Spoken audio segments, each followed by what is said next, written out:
lalong magugulo yung bansa natin kung we'll go to impeachment. But where does the... Inconsistent if I will be joining the impeachment complaint against BP Sara kasi as against 1 trillion. So parang no, I will not sign that kasi nga nakita ko na-incentivize yung mga United Congress para mag-impeach sa kanya. Ikaw nagbulgar nitong anomalya, pero bakit mo pinayagan in 3 years? Yung tinanggal sa budget niya, pinalitan ng mga kalokohan, hindi siya kumibo. Yung kabinete niya, hindi kumibo, parang kasabot ba? In 3 years, 1.45 trillion. Ibig sabihin niya, pinalitan mo yung president's budget, naging congressional budget niya. To incentivize members of Congress to impeach BP Sara, 25 national and local elections. Nakita naman natin na bumaha ng mga ayuda, bumaha ng mga proyekto, inuna yung politika kaysa yung pagunlad ng bansa. Dadagan Balita News Update. Dadagan Balita. Alright, welcome back mga kabita. Nagbabalik ko tayo dito sa ating munting bahay, Danagan Balita Reaction Video News Update. Welcome ang lahat. Sana po nakapag-subscribe na po ang hindi pa po nakapag-subscribe. At pindutin nyo lang po ang notification bell kung kayo po nanonood sa YouTube. At lalo na ho sa Facebook, follow, like, and share lang ho mga kabalitaan. So hindi tayo magtatagal sa ating usapin ho ito dahil para bagang nagkaroon ho ng hindi ko naman sinasabing kakampi ni VP Inday Sara Duterte itong si Congressman Egay Erice mga kabalitaan. Itong congressman ito ay makikita ho natin may prinsipyo, may paninindigan kung saan ho yung tama, kahit pabor pa yan sa administrasyon o pabor pa sa mga Duterte, ay doon ho ito tumatayo ho mga kabalitaan. Kumbaga, itong isang taong ito ay may paninindigan, isa sa mga hinanap-hanap po natin na magiging utusan ng ating bansa mga kabalitaan. Dahil una, hindi ho ito corrupt na congressman, official ng ating gobyerno. Siya po ay may sabihin ho natin na diretso yung kanyang pananaw para ho sa katotohanan at para sa kinabukasan ng ating bansa mga kabalitaan. Ito po ngayong usapin ho natin ngayon, ito'y patungkol ho sa kanyang mga komento na inilalabas niya po at sinasabi niya dito, tahasan niyang sinabi na bakit pa ba kailangang tutukan itong impeachment o gawin ang impeachment laban kay VP Sara Duterte. So sa pahayag pong ito mga kabataan, sigurado maraming magagalit sa kanya dahil hindi nila kayang bilhin ang prinsipyo nitong si Egay Erice. Hindi niya man kinakampihan si Inday Sara Duterte, neutral lang ho itong mamang to at makikita ho natin na siya ay may alam na itong impeachment na ito mga kabataan ay isang kaduwagan ho. Kaduwagan ho ng mga politikong ilusyonado at ambisyoso na maging susunod na pangulo ng ating bansa. Ambisyoso na may pangarap na tumakbo kahit hilaw pa ho, pinipilit ho nilang isa lang yung kanilang mga sarili na alam naman ho nila na sila hindi ho mananalo talaga dahil yung kanilang layunin lamang ay pabagsakin yung Duterte at yung mga kaalyado ho nito mga kabalitaan. Sa video itong ating mapapanood ngayon, nung sinabi dito ni Egay Erice, it would be inconsistent if we rally for VP Sara Duterte versus impeachment mga kabalitaan. So ibig sabihin ho nito, wala na hong silbi at hindi ho prioridad nitong si Erice magsasampa ho o sasabay sa isasampang impeachment laban kay VP Sara Duterte mga kabalitaan. At ayon niya po rito, bakit ho ba si Inday Sara ang hinahabol na i-impeach ho nila? Bakit hindi ho si Marcos mga kabalitaan? Na dapat siya ay ma-impeach din dahil sa betrayal of public trust mga kabalitaan. So para maintindihan natin lahat mga kabitaan dahil gusto na talagang ipa-impeach rin dito itong si Gonggong Marcos ni Congressman Egay Erice mga kabalitaan. And a peace for what? Is it because of a supposed schedule? I mean, Senator Amy Marcos was talking about a supposed schedule February to refile the impeachment complaint against Vice President Sara Duterte.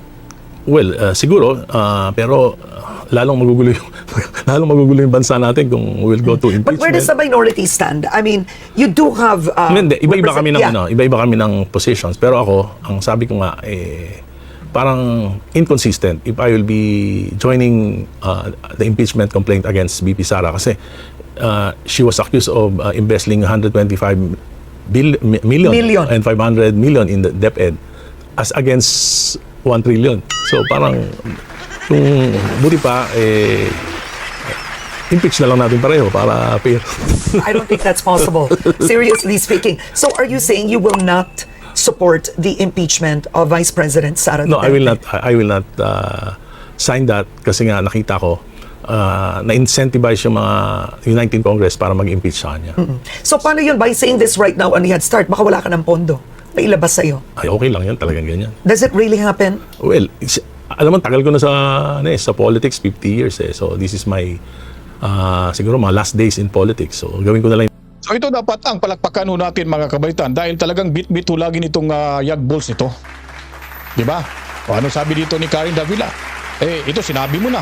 Baka hindi ka na mabibigyan ng pundo ho ng mga buhaya dyan sa Kongreso. Anong sabi niya? Ay, okay lang yun. Alam ko naman yun eh. Matagal na ako sa politika, ganun talaga yung kalakaran ho doon. So saan mo ba makukuha yung insentibo na yan? Naturalmente ho, makukuha ho yan sa unprogrammed funds mga kabalitaan. Diyan ho maaaring magamit ho yan eh. Kung yung gamitin ho nilang unprogrammed funds mga kabaitaan, siyempre wala pa yung pondo. O anong gagawin ho nila? Sasabihin ho nila yan, gawa tayo ng proyekto kuno para makatanggap po tayo at mapirmahan ho tayo sa mabigyan tayo ng budget sa National Treasury para magkaroon ho tayo ng tawag nito, yung hindi ko alam kung anong specific na tawag nila, recommendation or approval ba na may sulat ho yung from National Treasury para payagan ho silang magkaroon ho ng budget na kukunin dyan sa unprogrammed funds mga kabaitaan para ho sila magkatanggap ho ng insentibo kung sakaling hong pumirma ho sa impeachment laban kay VP Sara Duterte. So dyan yung laruan ngayon sa mga kawatang politiko. So tayo ay binudol na nga nung nakarang eleksyon, noong 2022 presidential elections mga kabaitaan.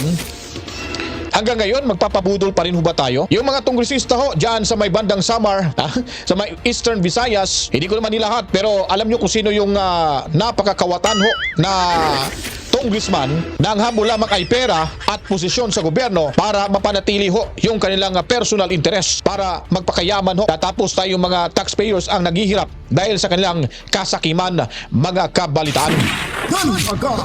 So itong si Egay Irese, sa mga matatalino ho dyan, alam nyo na kung anong ibig sabihin ho nito.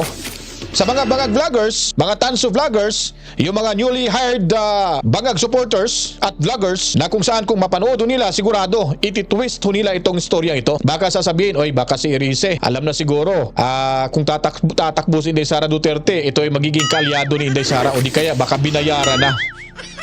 Ganun ho yung argumento nilang napakababaw, napakahina ho yung kanilang mga comprehension, mga kabalitaan. Okay, all right. Now I want to ask you about the DPWH budget. So the DPWH budget has been significantly... Putulin natin itong video ito mga kabitan dahil meron pa ho tayong ibang topic ho, no? Kung saan po, si Igay Irisi pa rin yung pag-uusapan ho natin dito. Dahil sabi niya po mga kabitan, bakit di umano? Kasi kanina nabanggit niya no, dapat. Kung gusto niyo i-impeach ni Sara Duterte, kayo na lang dalawa din i-impeach. So ibig sabihin ni Igay Irisi na dapat ma-impeach talaga itong si Boy Singhot, Boy Lutang at si Gonggong Marcos mga kabalitaan. Baka maguluhan kayo. Sino ba yung si Boy Singhot? Sino ba yung si Boy Lutang at sabi pa at si Gonggong Marcos? Iisa lang ho yan kasi tatlong mukha yung dalawang mo yan. Tatlong mukha kasi yan itong si Gonggong mga kabalitaan. Yun po ho yun na isang pagkatao lang ho yan na maririnig nyo at makikilala nyo sa mga sinasabi natin mga kabalitaan. So ngayon, balikan ho natin si Egay Irisi. Sabi niya dito na dapat si Gonggong Marcos din ma-impeach dahil alam niya po na may mga aligasyon ho na tinatawag nilang misuse of unprogrammed na yun po ay talagang klaro naman ho na betrayal of public trust.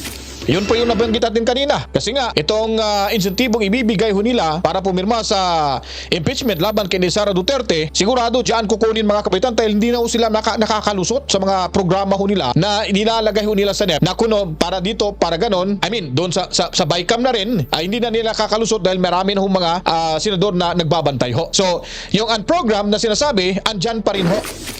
Dahil talagang tagana ho yan sa mga kanilang mauuto na mga mukhang perang kawatang politikong tongresista mga kabitaan dito sa ating bansa.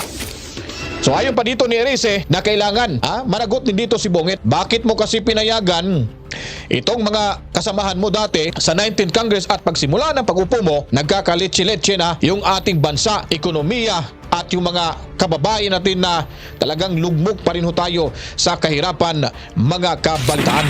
Ito po si Congressman Egay Irisi Papakinggan ho natin mga kabalitaan. Why would the president allow that? He will not benefit. That's what I don't understand. Hindi ko rin maintindihan. Kasi Why would he make his flagship project suffer? Why? Lagi ko nga tinatanong yan kay Presidente, ikaw nagbulgar nitong anomalya, pero bakit mo pinayagan in 3 years? Tinanong mo personally. Tinanong ko sa aking privilege speech, Okay. pero hindi naman sinasagot. Ilang beses ko yan tinatanong sa maraming programs. Sabi ko, 2023, 280 billion yung tinanggal sa budget niya. Pinalitan ng mga kalokohan. Hindi siya kumibo. Yung kabinete niya, hindi kumibo. Parang kasabot pa. Tapos nung 2024, 500 plus billion, di pa nga na-check yung mga ibang project. Yeah. Inilagay uli sa mga ganitong kalokohang project, hindi siya kumibo. Yung kabinete niya, hindi niya kumibo. Tapos 2025, 473 billion. So, bakit nangyari ito na hindi niya pwedeng sabihin hindi niya alam eh. It's his duty, it's his responsibility to know this. But I think the big question is why would he allow it? When this is his administration, it's his legacy. Hindi, yun nga ang yun ang malaking question. But what are you Question. seeing? Because you are in the House. You know the politics in the House.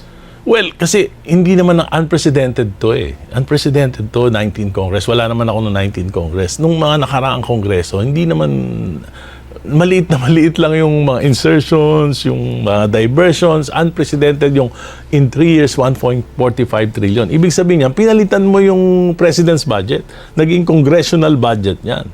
At ang masama, inalaw ng executive department. And why is that? Is it to win over legislators Well, ang in the tingin lower ko, house? What are you saying? Tingin ko, ginamit ito to incentivize members of Congress to impeach BP Sara. Isa yon. Pangalawa, siguro, because of the 2025 national and local elections. Nakita naman natin na bumaha ng mga ayuda, bumaha ng mga proyekto, basta administration candidate ka, talagang daming pera, ang daming ang daming resources. So yun nangyari na inuna yung politika kaysa yung pagunlad ng bansa natin. And they've been describing this, Senate President Tito Soto said, this is the cleanest. This is the cleanest budget. Do you agree with that? Well, it's a lot better than the three previous budgets, noong 23 hanggang 25. Kasi may malakas na minority sa House, may malakas na minority sa Senate, so na-scrutinize talaga yung budget. Pero hindi, mas madali na siguro yung mga pinalusot, mas madali nang ma-check yan sa Congressional Oversight Committee. So, Okay. Kaya nga sabi ko, maayos na to. Kung meron man kami mga policy differences, syempre, it's the rule of the majority pagdating sa policy ng paggastos ng... But did you sign the budget? No, I voted against. Oh, you voted because against of the it. unprogrammed funds. Okay, all right. So let's talk about the unprogrammed funds. The president vetoed 92 billion pesos and they left the support to foreign assisted projects. Yes. So for the audience, the foreign assisted projects, para lang kompleto, no? It would be, for example, let's say JICA. No, Yes. there would let's say maipapatay yung tulay or a big infra project. Let's say JICA is supporting it. The Philippines has to have a counterpart. Yun yung nawala nung 2025. 2024 and 2025. Pati 24. Yes, 157 billion in 2025 and more than 200 billion in 2024. Ang total niya, 399 billion. Okay, so my question is why would the president allow that support to foreign assisted projects be in unprogrammed when pwede namang pondohan na yan ng Pilipinas para meron siyang legacy, nakatayo yung mga proyekto? Why would you put it in unprogrammed? Yun nga, hindi ko maintindihan sa Pangulo dahil mandatory obligation natin yan sa foreign governments. Oo. Kaya nga, nung nilagay nila sa unprogrammed funds, na-delay yung pagbabayad. Kaya ano nangyari? Nagbayad tayo ng commitment fees at least 20% ng project cost ang in-increase. Tapos na-delay pa ng 4 years. Yung opportunity loss. For example, subway, dapat yan, 2028, nakasakay na tayo sa subway. Ngayon, 2032. Yung PNR Elevated Railway, dapat ma-operational by 2029, ngayon sa 2032. At ang total cost niyan, 1.3 trillion, yung dalawang project. So, mag-i-increase ng mga 300 billion. Dahil sa mga penalties, In dahil terms sa of interest, no, the penalties. escalation of prices, ng labor and material. So, ang nangyari, nasayang yung 300 billion. Di ba? Di ba napakalaking Ang Estilo ko kasi yan dito mga kabitaan, sayang na sayang talaga yung 300 billion pesos. Dahil alam nyo po, sila ngayon, sa panahon ng ngayon, hindi ko sila makakabayad sa mga kinulimbat ho nilang budget na yan. 300 billion something, napakalaking halaga na ho yan. O anong sabi ni Erice dito? Dapat sa 2028 may subway na tayong masasakyan. Tapos in-extend ho nila for 2032. So ba't ho ba nila in-extend? Na kung tutuusin ho, may budget na ho ito. Suporta ho ng foreign assisted projects or program para magkaroon ho tayo ng counterpart dito na maituloy yung proyektong subway na yan. Kaso hindi natuloy dahil nawala ho yung pera. So itong mga ligasyon na yung perang nilanakaw, lalo na ho itong mali-maleta ho na itinatago ngayon ni Tamba, ayon pa ni Attorney Guanzon, na siya ay namahinga sa ngayon at siguro baka itinago yung mga mali-maletang pera, malamang kasama siguro doon yung budget ng foreign assisted projects na para sana mapakinabangan ng taong bayan. Kaso mga kabalitaan, meron ho kasi tayong mga buaya na ang iniisip lang talaga nila yung kanilang sariling kapakanan. Kagaguhan yun, nasasayangin mo yung 300 billion, ilalagay mo lang sa flood control. Oo.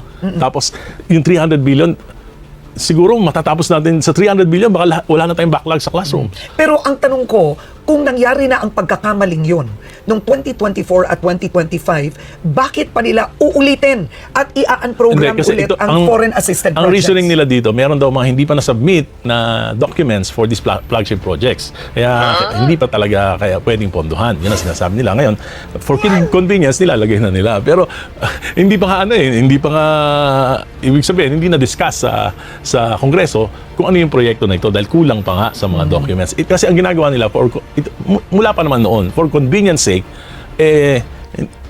binabiolate nila yung Constitution.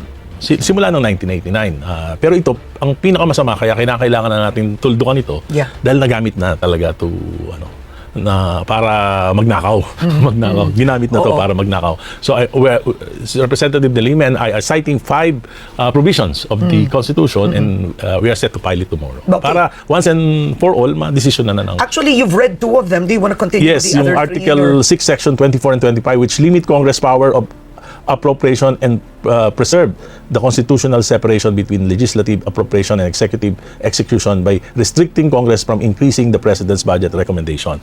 Kasi ang ginagawa, di ba, kung ano yung sinabmit ng Presidente, 6.7 trillion, hindi na kami pwedeng sumobra doon. Actually, close to 6.8. So, 6.79. Parang So, ganun. 6.8 roughly. 6.8. So, ang ginagawa nga, para hindi lumampas yung gusto ng Kongreso, papalitan nila yung mga ilalagay nila sa unprogrammed funds. So, pero ito, pangako Kumbaga, lang ang ito. nangyari, kung sa budget po sa bahay, yung pambili ng bigas, ginawa nyo, pinambili nyo ng bag. Parang ganon. parang ganon. Saka Walang bigas ngayon, bumili kayo ngayon ng sapatos o bag. Saka itong unprogrammed, parang pangako. For example, dapat mandatory obligation yung share ng mga local government sa national taxes. So ilalagay nila dyan sa unprogrammed funds. So, mabibigay lang yun pag meron ng additional revenue. Kung wala, hindi mabibigay. Pangako. Ngayon, tinanggal ni Presidente, pati pangako, wala na. So, ibig sabihin, susubain na ng national government yung mga local government share. But then, that's against the law. I mean, that's clear. Kaya nga, nagagawa nila ng paraan through unprogrammed funds. Kaya nga, sabi ko, dapat talaga na matuldukan na to, ma-define na to ng... At I am very confident with the Supreme Court kasi nabasa ko yung decision yung separate opinion ni Justice Hernando sa PhilHealth issue. Sinabi niya na all forms of unprogrammed funds are unconstitutional. Sinabi niya yun. Sinabi. So you are feeling optimistic. Can we show this to the audience? Yes. So this is the actual petition already. Special civil action for certiorari and prohibition. So this is what you're taking to the Supreme Court Yes. tomorrow? Yes. Okay, this is the actual petition already. It's finished. Okay, so meron ka pa dito na the 3 Article 6, Section 25 to prohibits riders. Kasi, Do you consider the unprogrammed appropriation a rider? Yes. Okay. Article 6, Section 29 restricts the disbursement of public funds strictly to constitutionality valid appropriations. So, yung paniniwala mo, ang unprogrammed appropriations is not valid appropriations. It's not valid kasi walang source of financing.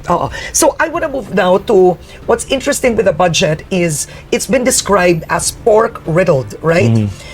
Ang daming ayuda. Tumaas pa ang ayuda sa budget na to. Okay? So we have AIX now at close to 64 billion, Medical Assistance Fund at close to 52 billion, TUPAD at 22.4 billion. When you were there and this was, I guess, being brought to the lower house, because you weren't in the BICA. No. Why? What is the intention of legislators? Well, Pwede namang ilagay na lang to sa ahensya, ilagay sa PhilHealth, ilagay sa DSWD. yung IX, I would subscribe na for hindi naman dapat ganyan kalaki, pero talaga nakakatulong to Okay. sa mga Oo. lalo na dun sa mga nasa extreme poverty level. Ang hirap kasi pumunta sa national government, ang haba ng bureaucracy. Yung immediate need ang problema. Yung unprogrammed talaga, hindi ho talaga nila yan mawala-wala eh. Dahil kung wala ho yung unprogrammed mga kabalitaan, hihina ho yung kanilang kita. So ibig sabihin, tayo yung mga taxpayers, ginagatasan ho nila tayo mga kabalitaan. So wala na ho yung mga konsensya, yung mga animal na mga politiko. Paano naman kasi, meron ho tayong leader na napakahina. Walang isang salita. Walang sense of direction.